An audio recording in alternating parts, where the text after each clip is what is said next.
खुदा का घर बनाने के लिए खादमों को खड़ा किया था और उनका काम यह था कि उन्होंने फसल काटनी है और उसके लिए खुदा ने उनके हाथ में अनॉइंटिंग दी, उन्हें मसा किया कि तुम ये ब्लेड लो और इससे फसल काटो, लोगों की जिंदगियां चेंज करो। लेकिन क्या हुआ कि उन्होंने इस ब्लेड को एक तरफ रखा और दूसरी चीजों में, पैसों में, पॉपुलैरिटी में पड़ गए और उसकी वजह से क्या हुआ कि उनकी जिंदगी से ये ब्लेड खुदा ने ले लिया।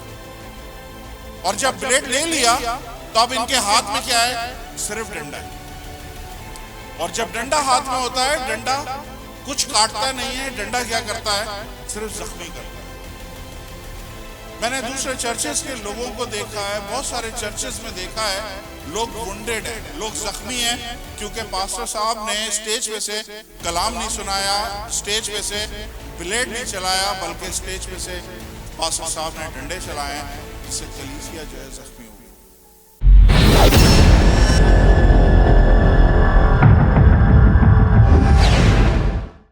कितने लोग खुदा के कलाम के लिए रेडी हैं? फिर मेरे पास टाइम कम है, फिर पूरा नहीं हो सकेगा, अब मैं किस तरह से आगे चलूँ? आइए चलते हैं। थोड़ा सा रिवीजन करूँगा पिछला, क्योंकि कुछ लोग नए हैं, ताकि उनको समझ में आ जाए कहाँ से शुरू हुआ है। दूसरा राजा, 2 किंग चैप्टर 6 1-7। और अंबियाजादों ने अलीशा से कहा, देख ये जगह जहां हम तेरे सामने रहते हैं हमारे लिए तंग है। ये याद रखें, ये अंबियाजादे हैं। अंबियाजादे इस तरह से लिखा हुआ है जैसे कोई शहजादे हैं।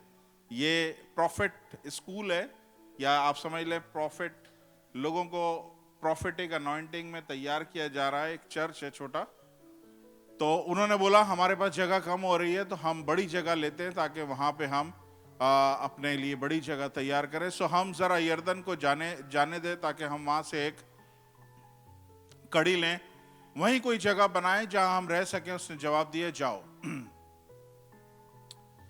तब एक ने कहा, मेहरबानी से अपने खादमों के साथ चल। उसने कहा, मैं चलूंगा। नेक्स्ट, चुनाचा वो उनके साथ चला गया और जब वो यर्दन पे पहुंचे तो लकड़ी काटने लगे। लेकिन एक की कुल्हाड़ी का लोहा जब वो कड़ी काट रहा था पानी में गिर गया। सो वो चला गया और कहने लगा, हाय मेरे मालिक, ये तो मांगा हुआ था। अब ये यहां से हमने आज शुरू करना है। लेकिन एक की कुल्हाड़ी का लोहा जब वो कड़ी काट रहा था पानी में गिर गया, सो वो चिल्ला उठा और कहने लगा, हाय मेरे मालिक, ये तो मांगा हुआ था। नेक्स्ट, मर्दे खुदा ने कहा, वो किस जगह गिरा है? उसने उससे वो जगह दिखाई। उसने एक छड़ी का टुकड़ा काट कर उस जगह डाल दिया और लोहा तैरने लगा।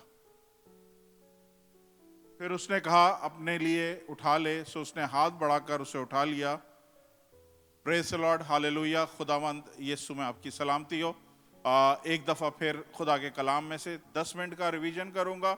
ये अंबियाजादे, ये एक प्रॉफिटिक स्कूल है जिसकी तैयारी हो रही है, और स्कूल में अलीशा जो है वो मास्टर है, उस्ताद है, और बहुत सारे इसके शागिर्द हैं। और वो जगह, एक दिन ऐसा हुआ कि वो जगह कम पड़ गई और उन्होंने बोला कि हम बड़ी जगह तैयार करेंगे, बड़ा चर्च बनाना चाहते हैं ताकि और लोग वहाँ पे आ सकें। और तो उन्होंने प्लान किया कि हम सब जाते हैं यर्दन के उस पार और हम लोग लकड़ियाँ काटते हैं और लकड़ियों से हम वो शेड बनाएंगे। तो पहला जो चीज़ मैंने लास्ट टाइम बताई थी कि अगर खुदा का घर बनाना है, खुदा का चर्च बनाना है, तो ये एक का काम नहीं है, बल्कि ये सबका काम है। क्योंकि ये सब ने, जितने भी लोग थे, उन्होंने ये सब ने प्लान किया कि हम सब मिल के खुदा के घर को बनाएंगे। उन्होंने बोला कि तो उसमें क्या हुआ कि एक जो स्टूडेंट था वो लकड़ी काट रहा था, उसके हाथ में एक कुल्हाड़ी थी। कुल्हाड़ी की तस्वीर दिखा दें प्लीज, कुल्हाड़ी की तस्वीर दिखा दें। उसके हाथ में एक कुल्हाड़ी थी और वो कुल्हाड़ी से लकड़ी काट रहा था। और लकड़ी जब वो काट रहा था तो एक दफा ऐसा हुआ कि उसने जब मारा, शॉट मार के जब कुल्हाड़ी यूं करके निकाली है, भाई ये लगी रहने दे, यूं करके जैसे निकाली है तो पीछे से जो उसका ब्लेड था वो पीछे से निकल गया और दूर पानी में यर्दन में जाके गिर गया। और यहाँ पे ही हमने इतना सा ही देखा था और इतना सा ही बोला था जो मैं आज थोड़ा सा रिपीट करना चाहता हूँ। देखिए, ये आदमी काम कर रहा है, मैंने पहले भी बोला था, ये आदमी काम कर रहा है, लेकिन काम बड़ा इंपॉर्टेंट है। बाज दफा काम बहुत इंपॉर्टेंट होते हैं, लेकिन हम उतने केयरफुल होके काम नहीं कर रहे होते हैं। ये खुदा का घर बना रहे हैं, चर्च बना रहे हैं, ये एक इदारा बना रहे हैं, और उसमें ये अपना हिस्सा डाल रहे हैं, काम कर रहे हैं, और इसको भी एक जॉब मिली है। आप सबके हिस्से में खुदा का घर बनाने के लिए, सुने, आप सबके हिस्से में कोई ना कोई काम है, आप सबका कंट्रीब्यूशन है, आप सब ने अपना हिस्सा डालना है। कभी भी ये नहीं सोचिएगा हर हिस्सा पैसों में ही कैलकुलेट होता है, इधर कहीं पैसों का जिक्र नहीं है। कोई भी चीज में आप समझते हैं कि आप कंट्रीब्यूट कर सकते हैं। ये बच्चे आपके सामने घूम रहे हैं, ये कैमरा पकड़ के चल रहे हैं, इनके पास कैमरा है और ये कैमरे के साथ कंट्रीब्यूट कर रहे हैं। पीछे संडे स्कूल चल रहा है, वहां पे टीचर्स जो है अपनी खिदमत पेश कर रही हैं। तो आप किसी भी सेंस में जो है वो खुदा के लिए अपने आप को पेश कर सकते हैं। खुदा आपकी सारी मेहनत को, सारे कंट्रीब्यूशन को खुदा ऑनर करता है। तो ये शख्स जो है, कितने लोग इस बात पे एग्री हैं? मैं थोड़ा सा ऊपर हो जाऊं कि ये लकड़ियां काट रहा है, लकड़ियां काट रहा है, लकड़ियां काट रहा है, और ऐसा हो नहीं सकता कि एक दफा उसने लकड़ी पे शॉट मारा और यूं करके निकाला तो वो उसका आगे से जो है उसका जो ब्लेड है वो निकल गया। नहीं, मैं समझता हूं, जो मैं समझता हूं, हो सकता है आप भी इससे एग्री हो, कि वो जब शॉट मार रहा था उसे हल्की हल्की फीलिंग शुरू हो गई कि ये जो ब्लेड है ये आहिस्ता आहिस्ता हिल रहा है। तो उसके जहन में ये आ रहा होगा कि मैं ये वाला शॉट मार लूं, उसके बाद मैं इसको टाइट करूंगा, या मैं ये वाली लकड़ी काट लूं, उसके बाद बैठ के मैं इसको टाइट करूंगा। और वो थोड़ा सा केयरफुल नहीं रहा इस मामले में, और उसने कहा कि चलो मैं 2 शॉट्स के बाद मैं इसको टाइट कर लूंगा। हुआ ये कि वो उसी टाइम पे टाइट करने की जरूरत थी, वो इसलिए मैं बोल रहा हूँ केयरफुल नहीं था। और जैसे ही उसने शॉट मारा, लकड़ी में, दरख्त में मारा, वो घुप गया, और घुप करके जैसे ही उसने बाहर निकाला तो वो पीछे से उसका ब्लेड निकल के दूर यर्दन में गिर गया। हालेलुया। तो यहां पे मैंने आप लोगों को बताया था कि कुल्हाड़ी में 2 चीजें होती हैं, एक डंडा होता है और एक ये सामने लगा है ब्लेड। ये एक ब्लेड होता है। ब्लेड जो है इस कुल्हाड़ी की ताकत है। ये जो कुल्हाड़ी है, कुल्हाड़ी अगर किसी चीज पे ट्रस्ट कर सकती है तो वो अपने ब्लेड पे कर सकती है। अगर ब्लेड है तो वो कुछ भी काट सकते हैं, ये कुल्हाड़ी कुछ भी काट सकती है। अगर ब्लेड नहीं है तो खाली डंडे से कोई दरख्त काट सकता है, डंडे से आप कोई चीज नहीं काट सकते। तो ये जो ब्लेड है ये इसका मेन पार्ट है, ये इसका ट्रस्ट है, ये इस कुल्हाड़ी की आप समझ लें कि भरोसा है कि जब तक ये ब्लेड है मैं कोई भी चीज काट सकता हूं। कलाम में इब्रानियों 4:12 में लिखा हुआ है कि खुदा का कलाम 2-धारी तलवार की तरह है, ये बंद बंद गुदे गुदे को काट के निकल जाता है, ये रूह और जान में से, बीच में से जो उसका डिवीजन है उसमें से गुजर जाता है। तो खुदा के कलाम को खुदा ने क्या बोला है?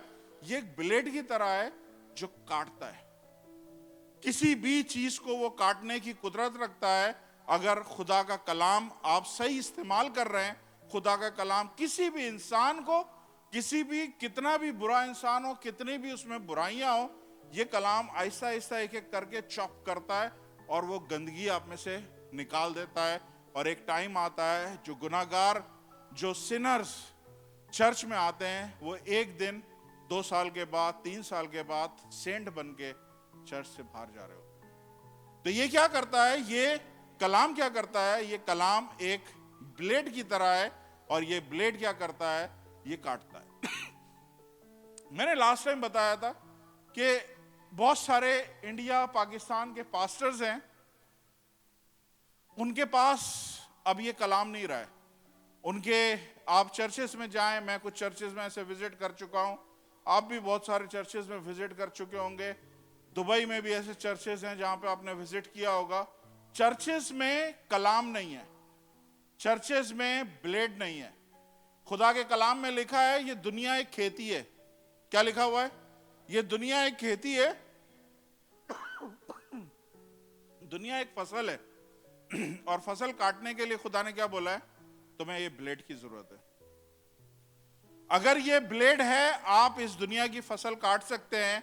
अगर ब्लेड नहीं है तो क्या होता है कि आप डंडे के साथ आप कोई फसल नहीं काट सकते। तो होता क्या है कि हम खादिम लोग, पास्टर्स लोग बाज दफा क्या करते हैं, हम लोग रॉन्ग शॉट खेलते हैं, रॉन्ग शॉट या लूज शॉट खेलते हैं। जैसे ये आदमी को काटना था, ये थोड़ा सा केयरफुल नहीं हुआ, इसने ये चीज की अहमियत नहीं रखी कि मैं इसको टाइट कर लूं फिर मैं काटूं, लेकिन वो केयरलेस हो गया और केयरलेस में उसने एक लूज शॉट मारा और उसके हाथ से वो चीज निकल गई और दूर जाके गिर गई और उसके हाथ से वो चीज निकल गई। खिदमत के दौरान भी ऐसे ही होता है कि खादिम बाज दफा लूज शॉट मारते हैं। लूज शॉट क्या होता है कि वो जिस स्पिरिट में शुरू करते हैं काम, ये आज बच्चा बार बार ये चीज को दोहरा रहा था कि जिस स्पिरिट में आपने शुरू करना है उसी में फिनिश करना है। तो हम जिस स्पिरिट में काम शुरू करते हैं, हम जब मिनिस्ट्री ग्रो होने लगती है, बढ़ने लगती है, फिर आहिस्ता आहिस्ता क्या होता है, खादिम का ध्यान जो है ना वो दूसरी चीजों की तरफ चला जाता है कि उसका अपना चैनल होना चाहिए, अपना टीवी होना चाहिए, उसके व्यूज इतने होने चाहिए, तो उसकी वीडियोस इतनी होनी चाहिए। बहुत सारी खादमों के लिए डिस्ट्रैक्शन है जिसमें लोग फंस जाते हैं, पॉपुलैरिटी में लोग फंस जाते हैं, और आहिस्ता आहिस्ता क्या होता है कि ये कहलाता है लूज शॉट। आप उस जगह पे जिस काम के लिए, देखिए खुदा का घर बनाने के लिए खादमों को खड़ा किया था और उनका काम यह था कि उन्होंने फसल काटनी है, और उसके लिए खुदा ने उनके हाथ में अनॉइंटिंग दी, उन्हें मसा किया कि तुम ये ब्लेड लो और इससे फसल काटो, लोगों की जिंदगियां चेंज करो। लेकिन क्या हुआ कि उन्होंने इस ब्लेड को एक तरफ रखा और दूसरी चीजों में, पैसों में, पॉपुलैरिटी में पड़ गए, और उसकी वजह से क्या हुआ कि उनकी जिंदगी से ये ब्लेड खुदा ने ले लिया। और जब ब्लेड ले लिया तो अब इनके हाथ में क्या है, सिर्फ डंडा है। और जब डंडा हाथ में होता है, डंडा कुछ काटता नहीं है, डंडा क्या करता है, सिर्फ जख्मी करता है। मैंने दूसरे चर्चेस के लोगों को देखा है, बहुत सारे चर्चेस में देखा है, लोग वुंडेड हैं, लोग जख्मी हैं, क्योंकि पास्टर साहब ने स्टेज पे से कलाम नहीं सुनाया, स्टेज पे से ब्लेड नहीं चलाया, बल्कि स्टेज पे से पास्टर साहब ने डंडे चलाए, जिससे कलीसिया जो है जख्मी हो गई। मैंने लास्ट टाइम अपने आप को सामने रखा था कि अगर आपको इस चर्च में खुदा का कलाम नहीं मिला, आपको ये ब्लेड अगर नहीं मिला, मैं गेट पे खड़ा हूं, मुझे आप बोल सकते हैं। अगर इस चर्च में आपके ऊपर डंडे चले हैं तो आप मुझे बिल्कुल क्वेश्चन कर सकते हैं कि इस चर्च में हमारे बच्चे जख्मी हुए हैं क्योंकि आपने ब्लेड नहीं चलाया, बल्कि आपने क्या चलाया, डंडे चलाए। हालेलुया। अब मैं आता हूं आप सबकी जिंदगी की तरफ। बाज दफा हम सब जितने हस्बैंड वाइफ हैं स्पेशली, वो एक दूसरे की जिंदगी में लूज शॉट खेलते हैं। लूज शॉट क्या होता है कि मुंह से एक ऐसी बात निकालेंगे जो काट के रख देगी। वो रिलेशन, मैंने बहुत दफा देखा है कि बाज दफा ऐसी कड़वी बातें मुंह से निकलती हैं कि रिलेशन टूट जाते हैं, शादियां टूट जाती हैं, सेपरेशन हो जाती है, इवन साथ रहते हुए हम अलग अलग हो जाते हैं। हस्बैंड वाइफ साथ रह के अलग अलग रहने लगते हैं। इसे कहते हैं साइलेंट डाइवोर्स, कि घर के अंदर एक तरह की डिवोर्स हो गई है और सब दोनों हस्बैंड वाइफ अलग अलग रह रहे हैं, एक बेड पे सो रहे हैं लेकिन अलग अलग है, एक घर में रह रहे हैं लेकिन अलग अलग है। ये किस वजह से होता है? जब हस्बैंड कोई लूज शॉट खेलता है या वाइफ कोई लूज शॉट खेलती है। और ऐसा होता नहीं है कि यहां जितने भी लोग हैं उन्होंने इस तरह के शॉट्स ना खेले हों।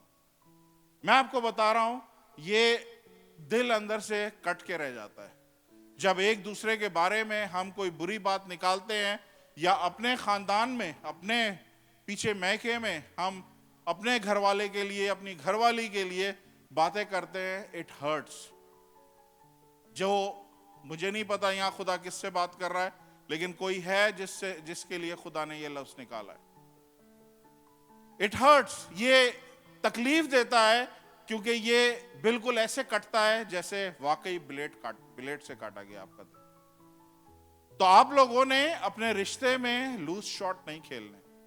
रिश्ते खत्म हो जाते हैं, फिर वापस नहीं आते। बाज दफा माँ बाप बच्चों को इस तरह की बात बोलते हैं जो एक बड़ा गैप क्रिएट कर देती है। मैंने आपको पहले भी बताया था, शायद नहीं बताया था, लेकिन मैं 6 साल का था तो मेरे माँ बाप के दरमियान कुछ झगड़ा हुआ, बोलचाल बंद हुई, कुछ बातचीत हुई, खराब हुई। और उसके बाद जो है ना, मेरी मामा नर्स थी, वो हॉस्पिटल में चली गई, हॉस्पिटल में रहने लगी। 1 महीने के बाद जब वो वापस आई, सब चीज़ें ठीक हो गई, मैं भी ठीक हो गया, सारी चीज़ें। अच्छा, मेरे 2 बड़े भाई भी हैं, वो उस दिन लाहौर जा रहे थे, उसी दिन लाहौर जा रहे थे। मैं 7 साल का था, वो 12 साल के थे। तो वो मेरी मामा ने उनको लाहौर के लिए ट्रेन पे चढ़ाया और वो अपने हॉस्पिटल, और मेरे फादर मुझे लेके घर पे आ गए। और फिर 1 महीने तक जो है वो मामा नहीं आई। और 1 महीने के बाद जिस दिन मेरे भाई लोग कराची आए, वो एयरपोर्ट से लेके फिर उनको घर पे लेके आई। कहा किसी ने कुछ नहीं, मुझे ना मामा ने कुछ कहा ना पापा ने कुछ कहा, कोई चीज किसी ने कुछ नहीं कहा। लेकिन एक 7 साल का बच्चा था, उसने एक चीज ले ली कि मेरी माँ मुझसे प्यार नहीं करती, क्योंकि अगर मुझसे प्यार करती तो उसको रुकना चाहिए था। वो मेरे 2 भाइयों से ज्यादा प्यार करती है कि वो 2 भाई नहीं थे तो वो नहीं आई, 2 भाई जैसे ही आए वो आ गई। और ये चीज को लेके मैं कई सालों तक पकता रहा, कई सालों तक पकता रहा। 7 साल का था, जब 42 साल का मैं हुआ तो मेरे पेरेंट्स वगैरह सब कनाडा चले गए। मैं एक दफा कनाडा गया, तब मैंने ये बात खोली। मैंने कहा मैं पिछले 35 सालों से ये चीज दिल में दबा के बैठा हुआ हूं कि आप लोग मुझसे प्यार नहीं करते। और उन्होंने फिर पूछी सारी बात उनको याद दिलाई, और दोनों ने मिलके मुझसे माफी मांगी। और उसके बाद वो लोग इस दुनिया से चले गए। लेकिन क्या चीज हुई? रिकंसाइल हुआ। चीजें जहां पे टूटी थी वहीं पे रिकंसाइल हुई। अभी आगे मैं ये चीजें बताऊंगा। बाज दफा पेरेंट्स बच्चों के दरमियान इस तरह की बातें होती हैं जो बड़े बड़े गैप्स क्रिएट कर देती हैं। ये पास्टर आपके सामने अपने दिल की बात खोल रहा है, इसलिए कि हो सकता है आप में से कोई रिलेट कर सकता है। बाज दफा बच्चे माँ बाप को कुछ बातें ऐसी बोल देते हैं, माँ बाप का दिल कट जाता है। लूज शॉट, ये लूज शॉट बच्चे भी मारते हैं, बहन भाइयों को मारते हैं लूज शॉट। कोई अगर भाई बहन कोई जॉब नहीं कर रहा है, उसके लिए मुंह से अल्फाज निकलते हैं और वो भाई बहन तड़प के रह जाते हैं। कोई भाई बहन ऐसे होते हैं जिन्होंने अपने घर में सबको पाला होता है, माँ बाप से लेके छोटे बहन भाइयों को पाला बड़ा किया। और फिर एक टाइम आया जब वो बड़े हो गए, अपने अपने ओहदों पे लग गए, तब क्या होता है कि वही भाई की जॉब खत्म हो गई। और जब वो जॉब खत्म हो गई तो वही जिनको पाला था वो आगे से लूज शॉट खेलते हैं। और जब वो लूज शॉट खेलते हैं तो इट हर्ट्स, तकलीफ देता है, वो दुख देता है। हालेलुया। मुझे नहीं पता आप कितने सेंट यहाँ पे बैठे हुए हैं, लेकिन हम सब अपनी जिंदगी में इस तरह के लूज शॉट खेलते हैं। आज हम आगे बढ़ेंगे। यहां तक मैंने लास्ट टाइम आपको बताया था, अगर आप लोगों ने जिंदगी में इस तरह के लूज शॉट खेले, आपने रिश्ते गंवाए, आपने रिलेशन खत्म किए हैं, बहन भाई जुदा हो गए, भाई भाई जुदा हो गए, माँ बाप बच्चों से जुदा हो गए, इस तरह की आए दिन हमारे इंडिया पाकिस्तान में इस तरह की चीजें होती हैं। तो यहाँ पे ये सारी चीजों में स्टेप्स लिखे हुए हैं। स्टेप्स क्या लिखे हुए हैं? हम सिर्फ देखेंगे, खुदा का कलाम अपने आप में सोल्यूशन देता है, प्रॉब्लम भी दिखाता है और सोल्यूशन भी दिखाता है। और सोल्यूशन कहाँ पे है? 4थी आयत लगाएंगे। चुनाचा उनके साथ चला गया। नेक्स्ट, लेकिन एक कुल्हाड़ी का लोहा जब कड़ी काट रहा था पानी में गिर गया, सो वो चिल्ला उठा और कहने लगा, हाय मेरे मालिक, ये तो मांगा हुआ था। तो पहली चीज, अगर जिंदगी में आप में से किसी ने लूज शॉट खेले हुए हैं, किसी के साथ भी, किसी को भी जिंदगी में हर्ट किया है, कितना भी आपका सगा है, चहीता है, रिलेशन तबाह हुए हैं, और आपको ये चीज कहीं ना कहीं गिल्ट है, आपको कहीं ना कहीं ये चीज एहसास दिला रही है कि ये नहीं होना चाहिए, तो पहली चीज, पहला स्टेप क्या है कि इस शख्स ने क्या बोला, इसको रियलाइज हुआ। पहली चीज जो है वो है रियलाइजेशन। रियलाइजेशन क्या है? इसको क्या रियलाइज हुआ है? इसको ये रियलाइज हुआ है कि जो चीज, जो काम मैं कर रहा हूं, उसके लिए वो ब्लेड जरूरी है, और अब वो ब्लेड नहीं है तो मैं अपना काम नहीं कर सकता। बाज दफा लोग खाली प्रिटेंड कर रहे होते हैं, उनके हाथ से ब्लेड निकल जाता है, हाथ से ब्लेड निकल जाता है, लेकिन प्रिटेंड कर रहे होते हैं जैसे वो लकड़ काट रहे हैं।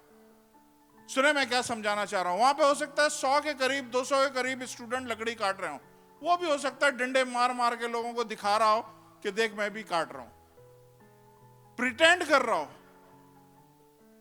बाज दफा रिलेशन हमारी जिंदगी में खत्म हो जाते हैं, एक दूसरे से खत्म हो जाते हैं जब रिलेशन इस तरह के कटते हैं, जब रिलेशन इस तरह के तबाह होते हैं। सुने, पहली चीज, अगर आप चाहते हैं कि रिलेशन हमेशा के लिए ना टूटे, रिश्ता हमेशा के लिए ना बिछड़े, तो पहली चीज आपको रियलाइजेशन होनी चाहिए कि मैं इस ब्लेड के बगैर मैं आगे नहीं चल सकता, मैं इस शख्स के बगैर आगे नहीं चल सकता, मैं इसके बगैर आगे नहीं चल सकता, मैं, ये मेरा जीवन साथी है, मैंने भले लूज शॉट मारा है लेकिन मैं रियलाइज कर रहा हूं इसके बगैर मैं आगे नहीं बढ़ सकता, जो काम मुझे दिया है करने को वो मैं इसके बगैर नहीं कर सकता। पहली चीज, पहला पॉइंट जो खुदा क्या बता रहा है वो है रियलाइजेशन। आपको एहसास होना चाहिए कि हां, जो हो गया वो हो गया। हम लोग हम में से बहुत सारे लोग, स्पेशली इंडिया पाकिस्तान में, हमारी मेंटेलिटी है झुकेंगे नहीं। सबसे बड़ा जो प्रॉब्लम हमारे साथ है हमारी अना है। कुछ है नहीं हम में, सिर्फ अना भरी हुई है, और इतनी नहीं पानी है मेरे पास, इतनी अना भरी हुई है कि रिश्ते टूट जाएं, रिश्ते छूट जाएं, लेकिन हम जाके पहले बात नहीं करेंगे, हम जाके पहल नहीं करेंगे। मैं आज हाथ जोड़ के बोल रहा हूं, खुदा आप सबकी जिंदगी में ये जो रिलेशन लेके आता है ना, खाली आपके सगे खून वाले रिश्ते नहीं, मैं आपके सारे इस वक्त चर्च में जितने भी लोग बैठे हैं, ये सब खुदा के ऑर्डेन रिलेशन है। आप लोग यहां पे नहीं बैठे होते, ये चर्च यहां पे हो ही नहीं रहा होता। आप लोग यहां पे नहीं होते, ये वर्शिप यहां पे नहीं हो रही होती। आप सब खुदा की तरफ से ऑर्डेन हो, और ऑर्डेन होके आप लोग यहां पे आए हो, हमारे में एक रिलेशन बनाए। ठीक है, हम सगों जैसे नहीं है, लेकिन रिलेशन बहरहाल इंपॉर्टेंट है। रिलेशन आपके काम आएगा, हमारे काम आएगा। मैं आपके लिए बरकत का सबब बनूंगा, आप मेरे लिए ब्लेसिंग का सबब बनेंगे। लेकिन अगर आप ये सोच लेते हैं ठीक है हमें जरूरत नहीं है, हमें और चर्च मिल जाएंगे, मैं आपको बता रहा हूं फिर किसी और चर्च में शायद इस तरह का माहौल आपको दोबारा ना मिले।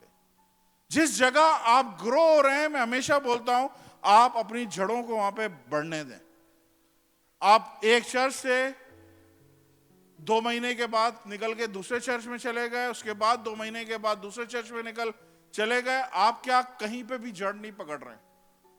एक जगह जम जाएं और जड़ पकड़े, और जब जड़ पकड़ेंगे खुदा उसमें फल लेके आएगा। मैं आपको क्या बोल रहा हूं कि हमने इस चीज को रियलाइज करना है, यार मैं पास्टर तारिक के बगैर नहीं चल सकता, मैं पास्टर जिशान के बगैर नहीं चल सकता। मियां बीवी के आर्ग्यूमेंट होते हैं, किसी घर में लड़ाई होती है मियां बीवी की, मेरे अलावा मेरे घर में होती है, मैं बता रहा हूं। आप लोगों में होती है? होती है भाई, पास्टर तारिक, पास्टर जिशान होती है? अच्छा, रूबीना लड़ती है सख्त। सुने, हम लोग लड़ने के बावजूद भी साथ रहते हैं ना, तो बाकी रिश्ते फिर क्यों इतने इंपॉर्टेंट नहीं होते? बच्चे कुछ भी बोल देते हैं, माँ बाप फिर भी उन्हें रखते हैं। माँ बाप कुछ भी बोल देते हैं, बच्चे फिर भी माँ बाप के साथ रहते हैं। मियाँ बीवी एक दूसरे को 1000 बातें बोल रहे होते हैं, लेकिन फिर भी रह रहे होते हैं। तो जब इस तरह के रिलेशन में अगर कोई किसी को बोलता है तो बर्दाश्त क्यों नहीं करते हैं? थोड़ी सी बर्दाश्त रखें, थोड़ी सी टॉलरेंस रखें। मैं आपको बता रहा हूं वही शख्स आपकी जिंदगी में ब्लेसिंग बन सकता है। हालेलुया। तो प्रिटेंड नहीं करें कि ये अगर रिश्ता चला गया, हमारे पास से सिंथिया चली गई, खल्ली वल्ली, हमें कोई जरूरत नहीं है। नहीं, सिंथिया की हमें जरूरत है, सिंथिया को हमारी जरूरत है। जब तक गॉड ऑर्डेन टाइम है, तब तक हमें एक दूसरे की जरूरत है और रहेगी। आप इस तरह रिएक्ट नहीं कर सकते कि नहीं कोई बात नहीं है, मैं इसके बगैर नहीं, उसके बगैर वो चला गया। मेन चीज होती है आपकी। हम सबकी जिंदगी में रिश्ते इसी तरह स्ट्रांग और इंपॉर्टेंट होते हैं अगर आप उन्हें कदर की निगाह से देखेंगे। अगर रिश्तों को आप मैनिपुलेट करेंगे, मतलब रिश्तों को आप इस तरह से देखेंगे कि मैंने इससे कुछ फायदा निकालना है, उसके बाद निकल जाना है। हमारे यहाँ पे आए थे एक साहब, शाहजी मुस्लिम थे, वो आते थे और यहाँ से चर्च से ना कोई 50,000 55,000 वो लोगों से बटोर के ले गए। क्या लोग आते हैं अपने मकसद के लिए, लोग आते हैं अपने अपने इंटेंशन के साथ, अपने मंसूबों के साथ आते हैं कि हमने ये करना है, ये करना है। अभी भी बहुत सारे नौजवान यहां पे आए होंगे लड़कियों के चक्कर में। It's common, common, it is common. मैं आपको क्या बता रहा हूं, आप किसी भी इंटेंशन से आए, लेकिन खुदा का कलाम क्या है, ये कुल्हाड़े की तरह है, ब्लेड की तरह है और ये काटता है। आज आप जैसे भी आए, मैं अक्सर इसीलिए मैं अपने चर्च में कोई ड्रेस कोड नहीं रखा हुआ। आपने पैंट पहन के आनी है, आपने फ्रॉक पहन के आनी है, आपने स्कर्ट पहन के आना है, आपने शलवार कमीज पहन के आनी है, जो भी पहन के आना है आप आए। खुदा आपके कपड़े नहीं देख रहा, खुदा आपका दिल देख रहा है कि आप किस दिल से आ रहे हो। मेरे अपने बच्चे सारे कपड़े पहनते, तो आप लोगों ने करना क्या है, प्रिटेंड नहीं करना है।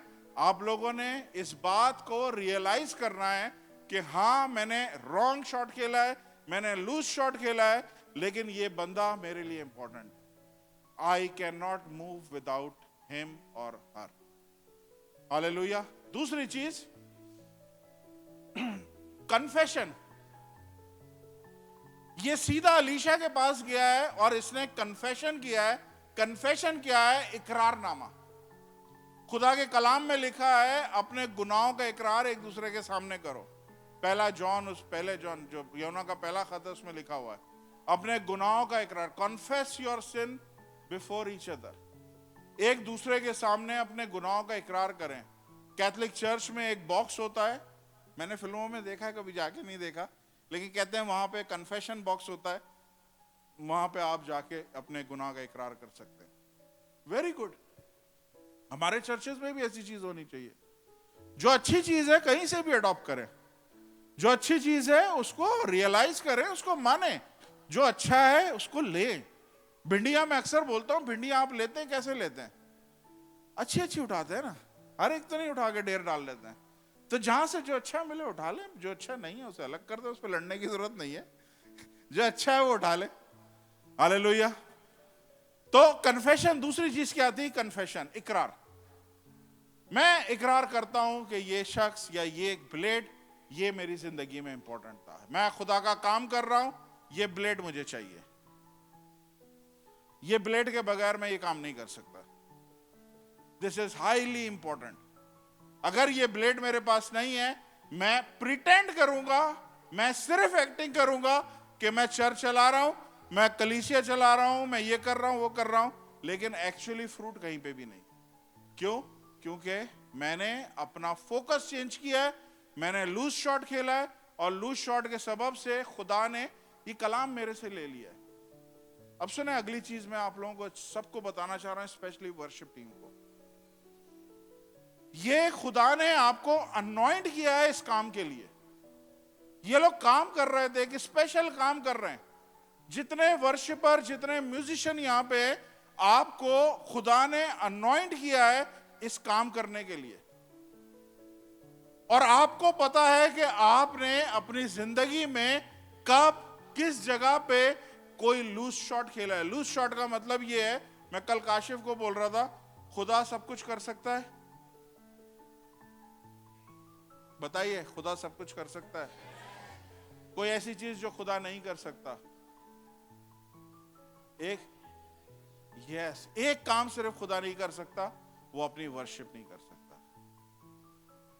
एक ही काम है जो खुदा नहीं कर सकता, और वो एक ही काम उसने मुझे और आपको बोला है कि तुम मेरी वर्शिप करो।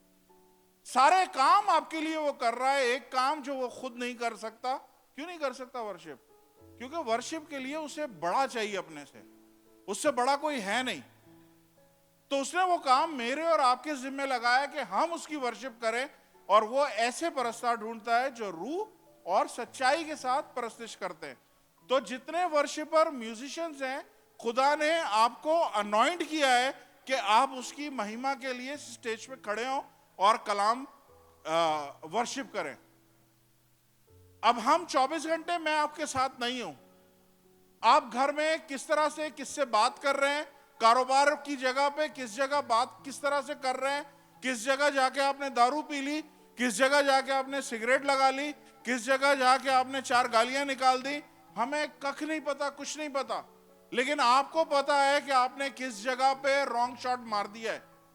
और जब रॉन्ग शॉट मार दिया है तो ये खाली इस चीज के लिए नहीं है कि कलाम सुनाए, ये एक मसा है, ये अनॉइंटिंग है। खुदा वो अनॉइंटिंग आपके ऊपर से उठा लेगा। फिर यहां पे सिर्फ सिंगर्स नजर आएंगे, वर्शिपर नजर नहीं आएंगे। हम जब चर्च में आते हैं, हमें फील होता है कि खुदा की हजूरी है यहां पे। इसी तरह हमें फील हो जाएगा कि यहां पे खुदा की हजूरी नहीं है, चली गई। कितनों को आज खुदा की हजूरी वर्शिप में मिली? Well done, well done Kashif, Sufiyan, well done, praise the Lord. सारे म्यूजिशियंस के लिए वेल डन। अच्छा, कोई अगर हमारे दरमियान कोई म्यूजिशियन है, सिर्फ हारमोनियम वाला नहीं चाहिए, गिटारिस्ट अगर कोई है तो प्लीज राब्ता करें। कोई और म्यूजिक बजाने वाले हैं तो राब्ता करें, हमें म्यूजिशियन चाहिए। और जल्दी खुदा ने चाहा तो क्वायर आपको यूएई की सबसे बेस्ट क्वायर यहाँ पे मिलेगी। तो मैं क्या बोल रहा हूँ कि कन्फेशन होना चाहिए। कन्फेशन क्या है कि मैंने ये चीज जो मेरे लिए इंपॉर्टेंट थी, जो काटना था, जो चीज जो अनॉइंटिंग थी मेरे ऊपर, वो मैं लूज कर चुका हूं। और लूज जब मैंने कर दी है तो मैं वो काम आगे नहीं कर सकता। अच्छी चीज क्या करी है, ये रुक गया। He is not pretending. मुझे यही चीज इस शख्स की अच्छी लगी है कि ये वहीं का वहीं रुक गया।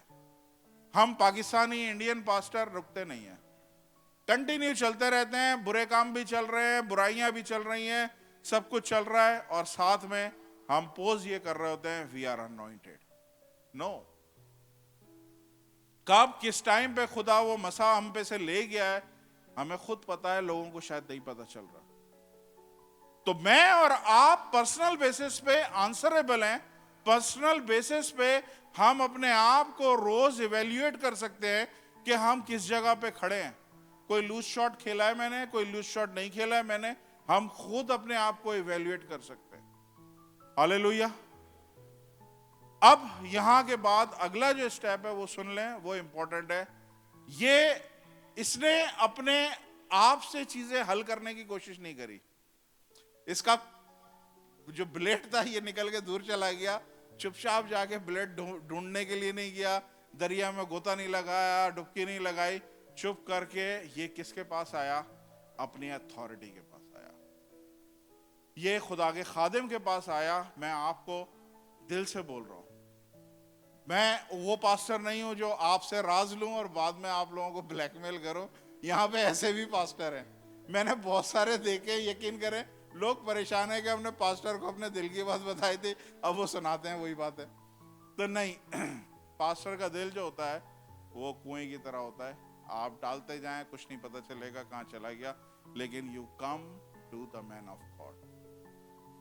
खुदा के खादिम के पास आए, क्योंकि उसके पास अथॉरिटी है आपको रिस्टोर करने की, आपको बहाल करने की। बहुत दफा ऐसा होता है, मैं अपने बॉस के पास जाता हूं, अब मेरे जो ऊपर हैं, मैं उनके पास जाता हूं, मैं कहता हूं पास्टर साहब ये मेरे घर में चल रहा है, या ये मेरी जिंदगी में चल रहा है, या ये मेरे कारोबार वाली साइड पे चल रहा है, I want you to pray. जब मैं बताऊंगा तो सोल्यूशन मिलेगा। हालेलुया। समझ आ रही है आप लोगों को? तो ये आया उसके पास, अलीशा के पास, अलीशा के पास आया। अलीशा ने क्या करा? देखें, अलीशा ने ये नहीं पूछा कि भाई तुम्हारे प्रॉब्लम जो ब्लेड था उसका वेट कितना था। सुन रही हैं? जो ब्लेड था उसका वेट कितना था? अगर 2 किलो से कम है तो मैं ऊपर तैरवाते हुए ले आऊंगा उसको। अगर 2 किलो से ज्यादा का है तो फिर वो तैरना मुश्किल है, फिर हम दोनों ने नीचे गोता लगाना होगा, लेके आना पड़ेगा। नहीं, अलीशा ने बिल्कुल पूछा नहीं है कि तुम्हारे साथ जो मसला हुआ उसका वेट कितना है। आज मैं आपको सबको बताना चाह रहा हूं, आपकी प्रॉब्लम का, हर प्रॉब्लम का एक वेट होता है, पता है आपको? वो वेट आपको झुकाती है। वो वेट, प्रॉब्लम जो है ना, आपकी कमर को झुकाता रहता है, आपको तोड़ता रहता है, आपको अंदर ही अंदर नीचे करता रहता है। हर प्रॉब्लम वेट रखती है। अलीशा ने वेट नहीं पूछा, वेट कितना था। अलीशा ने क्या किया? अलीशा ने सिंपली क्या किया? एक लकड़ी का पीस काटा और उसने उस जगह दरिया में फेंक दिया। और फिर क्या पता चला कि वो जो लोहा था, जो उसका ब्लेड था लोहे का, वो तैरता हुआ ऊपर आके ऊपर फ्लोट करने लगा। इट इज इम्पॉसिबल, ये नामुमकिन है। साइंस, न्यूटन, पता नहीं कौन कौन जितने गुजरे हैं साइंसदान, सारे फेल हो जाएंगे कि लोहा कभी ऊपर आके तैरने लग जाए। कभी भी लोहा तैर नहीं सकता। एक जहाज तैरता रहता है, एक सुई डूब जाती है, तो लोहा कभी भी, आयरन कभी भी, ब्लेड कभी भी ऊपर तैरता नहीं है। लेकिन मेन चीज जो मैं आपको बताना चाह रहा हूं, आपकी प्रॉब्लम का वेट भले कितना हो, आपकी प्रॉब्लम आपको भले कितना नीचे झुकाने की ताकत रखती हो, लेकिन आपकी प्रॉब्लम में से निकालने वाला उस वेट से ज्यादा पावरफुल है। जो ग्रेविटी होती है ना, ग्रेविटी क्या है? कशिश सकल, जमीन की तरफ हर चीज नीचे गिरती है। आप बॉल ऊपर उछाले, नीचे गिरेगी। ऊपर से आप छलांग लगाएं, चौथे फ्लोर से नीचे ही आएंगे, ऊपर नहीं आएंगे। हर जगह आप नीचे ही नीचे आते रहेंगे। तो 5 मिनट में खत्म करना। हर जगह आप नीचे ही आते रहेंगे, लेकिन बाइबल क्या बोल रही है कि नीचे से ऊपर खींचने वाली भी एक पावर है। वो हर जगह यूज नहीं होती है, वो खास खास मौकों पे यूज होती है, और वो सुपरनेचुरल काम करती है। वो काम जो आपने सोचे नहीं है, वो काम जो आपके जहन में नहीं आए, खुदा वो कर सकता है अगर आप खुदा के खादिम के पास लेके आएंगे। खुदा के खादिम ने क्या किया? एक लकड़ी का पीस लिया और उस जगह डाल दिया। लकड़ी का पीस रिप्रेजेंट करता है सलीब को। हर एक प्रॉब्लम अपनी सलीब के पास लेके आए। हर एक प्रॉब्लम खुदावंत की कैलवरी के पास, उसकी सलीब के पास लेके आए। आप देखिएगा किस तरह अगर खुदा इन्वॉल्व होता है ना, तो फिर वो प्रॉब्लम आपको उस जगह पे सुपरनेचुरल तरीके से वो प्रॉब्लम का सलूशन आपको खुदा देगा। हालेलुया। आज आपकी जितनी भी प्रॉब्लम्स हैं, जितने भी समस्या है, जितने भी इश्यूज हैं आपकी जिंदगी में, आपने रॉन्ग शॉट खेले, आपने लूज शॉट खेले, आपने जो कुछ किया है, मेरी आपसे विनती है, प्लीज रिलेशन संभाल के रखिए। बार बार नहीं मिलते रिश्ते, बड़े इंपॉर्टेंट होते हैं, बड़े कीमती होते हैं, बार बार नहीं मिलते। कल मेरे दामाद ने जो है ना, एक उसका लड़ाई हो गई थी किसी से, तो मुझे फोन करके बोल रहा है कि मेरा एक दोस्त था, उससे लड़ाई हो गई और मैं उसके पास गया, उसके साथ रिकंसाइल किया, उसको अपने घर पे लेके आया, उसको खाना खिलाया और फिर उसके साथ यीशु को शेयर किया, और आज सुबह उसको चर्च लेके गए वो लोग। तो प्लीज, मैं अकड़ गया, आप भी अकड़ गए, कोई फायदा नहीं है। खुदा की मोहब्बत अकड़ने में नहीं है, खुदा की कुदरत किस में है? जब हम दोनों झुकते हैं। मैं झुकूंगा, मैं आगे बढ़ूंगा, मैं बोलूंगा हाँ मैं अफसोस करता हूं, मैं रिग्रेट करता हूं, मैंने ऐसा किया, मेरे से ऐसा नहीं होना चाहिए था। बाज दफा चीजें सरकमटेंसेस की वजह से होती है, बाज दफा हालात ऐसे होते हैं कि सरकमटेंसेस ऐसे होते हैं जो उस तरफ चीजों को ले जाते हैं, लेकिन दिल से कोई बुरा नहीं चाह रहा होता। लेकिन क्या होता है कि ऐसा लगता है कि शायद ये इंटेंशनली कर रहा है। तो रिश्ते संभालें अपने। मैंने सिर्फ 3 सोल्यूशन बताए हैं। रियलाइज करें कि आप उसके बगैर नहीं रह सकते। कन्फेस करें, इकरार करें, नहीं मैं नहीं इकरार करूंगा, मैं मुंह से कुछ नहीं बोलूंगा, मैं झुकने वाला नहीं हूं। आप झुकने वाले नहीं है क्या? क्या है आप? कौन है आप? रिश्ता आपके लिए इंपॉर्टेंट नहीं है, रिश्ता जाना इंपॉर्टेंट है। बहुत सारे लोग होते हैं, सुने, बहुत सारे लोग होते हैं बहस जीतना पसंद करते हैं, बहस जीतते हैं और रिश्ता खो देते हैं।